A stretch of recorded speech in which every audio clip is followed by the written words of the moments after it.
ഈ മണക്കൊട്ട സ്രാവ് എന്ന് കേട്ടിട്ടുണ്ടോ നിങ്ങൾ? ദാ അതാണ് ഈ സാധനം. കാണാൻ ഇത്രയേ ഉള്ളെങ്കിലും എൻ്റെ ദൈവമേ, അത് മുറിക്കാൻ ഞാൻ പെട്ട പാട്. ഇത് ഏട്ട, പിന്നെ കുറേ മത്തി. അങ്ങനെ മത്തിയും ഏട്ടയും സ്രാവും ഒക്കെ ആയിട്ടാണ് ഹിജേട്ടൻ ഇന്ന് ആയിക്കര കടപ്പുറത്തൊന്ന് വന്നത്.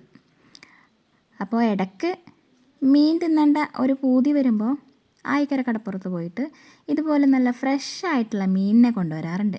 പൊതുവേ ഞങ്ങൾ നാട്ടിൽ തന്നെയുള്ള ഫിഷ് മാർക്കറ്റിൽ നിന്നാണ് വാങ്ങാറുള്ളത്. അപ്പോൾ ഇതുപോലെ വലിയ മീനൊക്കെ ആണെങ്കിൽ ഞങ്ങൾക്ക് മുറിച്ചൊക്കെ തരും. അതുകൊണ്ട് ഇത്രയും വലിയ മീനിനെ എനിക്ക് ഒറ്റയ്ക്ക് മുറിക്കേണ്ട ആവശ്യമേ വന്നിട്ടുണ്ടായിട്ടില്ല. അപ്പോൾ ആദ്യം ഞാൻ സ്രാവിൻ്റെ ചിറകൊക്കെ കളഞ്ഞിട്ട് മുറിക്കാമെന്ന് വെച്ചു. പക്ഷേ എനിക്ക് പറ്റിയില്ല. ഇത്രയും വലിയൊരു മീനിനെ ഞാൻ ആദ്യമായിട്ടാണ് ഇങ്ങനെ മുറിക്കുന്നത്. അപ്പോൾ ഞാൻ അതൊക്കെ ഒന്ന് മടക്കി വെച്ച് ഏട്ടയും മത്തിയൊക്കെ മുറിച്ച് സെറ്റാക്കി വെച്ചിട്ടുണ്ട്. അതിന് ശേഷമാണ് നമ്മുടെ സ്രാവിനെ മുറിക്കാൻ തുടങ്ങിയത്. സത്യം പറഞ്ഞാൽ ഇത് മുറിക്കുമ്പോൾ എനിക്ക് സങ്കടവും ദേഷ്യവും ഒക്കെ വരുന്നുണ്ടായിരുന്നു. ഇതാണെങ്കിൽ കത്തിക്കും കത്രികയ്ക്കും ഒന്നും പിടിക്കുന്നില്ല. ഞങ്ങളുടെ കത്രിക ഇതുപോലെ നല്ല മൂർച്ചയുള്ളതോ അല്ലെങ്കിൽ ഇതുപോലത്തെ വലിയ മീനിനെ മുറിക്കാൻ പറ്റുന്നതോ ഒന്നും അല്ലല്ലോ നമ്മുടെ കത്തിയൊന്നും. അപ്പോൾ ഇത് മുറിക്കാനും പറ്റുന്നില്ല. അയ്യോ, ഇതൊട്ട് തീരുന്നുമില്ല എന്നുള്ളൊരു സങ്കടത്തിലായിരുന്നു പിന്നെ ഞാൻ മുറിച്ചത്. ഷിജേട്ടൻ അവിടെ നിന്നിട്ട് ഇതാ അങ്ങനെയാക്കി ഇങ്ങനെയാക്കി എന്നൊക്കെ നിർദ്ദേശം തരുന്നുണ്ട്. പക്ഷേ പറയുന്നത് പോലെ എളുപ്പത്തിൽ നമുക്കിത് ചെയ്യാനേ പറ്റുന്നില്ല. അതിൻ്റെ തൊലിയൊക്കെ നല്ല കട്ടിയായിരുന്നു. അപ്പോൾ അമ്മയൊക്കെ പറഞ്ഞിട്ടുണ്ട്. ഞാൻ ഈ മീനിനെ കിട്ടിയപ്പോൾ തന്നെ അമ്മേനെ വിളിച്ച് ചോദിച്ചു ഇതെങ്ങനെയാണ് മുറിക്കേണ്ടതെന്നുള്ളത്. അപ്പോൾ അമ്മ പറഞ്ഞു നല്ല കത്തി എടുത്തിട്ട് ഇതിൻ്റെ തൊലിയൊക്കെ വലിച്ച് കളയണം എന്നൊക്കെ പറഞ്ഞിട്ടുണ്ടായിരുന്നു. പക്ഷേ ആ പറയുന്നത് പോലെ എളുപ്പത്തിൽ നമുക്ക് ചെയ്യാൻ പറ്റില്ലല്ലോ.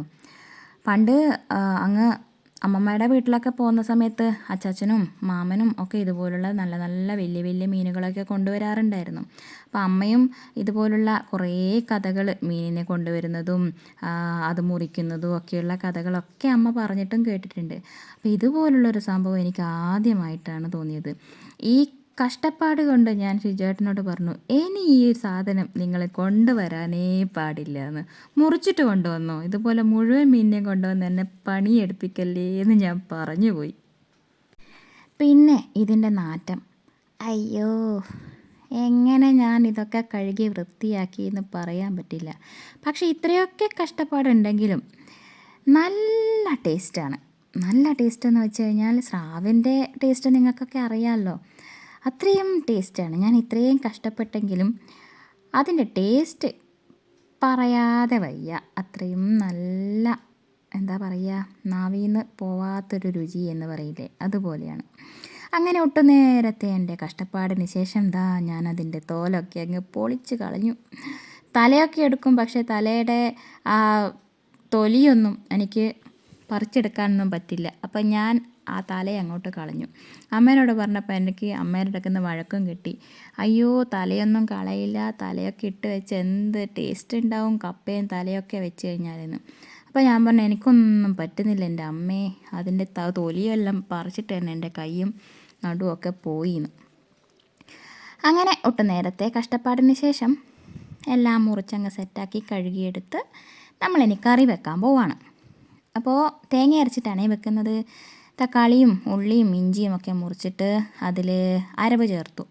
അരക്കുമ്പോൾ തേങ്ങയിൽ മഞ്ഞൾ, മുളക്, പിന്നെ പുളി അതൊക്കെ ചേർത്തിട്ടാണ് ഞാൻ അരക്കാറുള്ളത് പൊതുവേ. പിന്നെ നമ്മുടെ കഷ്ണത്തിൽ മഞ്ഞൾ, മുളക്, ഉപ്പ്, കുറച്ച് മല്ലിപ്പൊടി ഇട്ടിട്ടുണ്ട്. അതൊക്കെ ഇട്ട് നന്നായിട്ട് പുരട്ടി വെച്ചിട്ട് കറിയിലോട്ട് ഇട്ട് കൊടുക്കണം. നന്നായിട്ട് തിളച്ച് അതൊക്കെ ഒന്ന് വറ്റി ഒരു സെറ്റായി വരുമ്പോൾ നമ്മളുടെ കറിവേപ്പില ഒന്ന് മുറിച്ചിട്ട് അതിലോട്ട് ഇട്ട് കൊടുക്കണം. ആ കറിവേപ്പിലയും കൂടെ ഇട്ട് കഴിഞ്ഞാൽ ആ കറിക്ക് നല്ലൊരു മണം വരാനുണ്ട്. ഇനി ഒന്നുകൂടി അതൊന്ന് കുറുകി വരണം. പിന്നെ ഈ ചട്ടിയുടെ സൈഡിലൊക്കെ ഇതുപോലെ കറി ഇങ്ങനെ പറ്റിപ്പിടിക്കുന്നത് എനിക്കിഷ്ടമല്ല. അതുകൊണ്ട് അതിൻ്റെ സൈഡൊക്കെ ഒന്ന് വൃത്തിയാക്കിയിട്ടുണ്ട്. അങ്ങനെ നമ്മുടെ ടേസ്റ്റി ആയിട്ടുള്ള സ്രാവ് കറി റെഡി. വാ, ചോറ് തിന്നാം.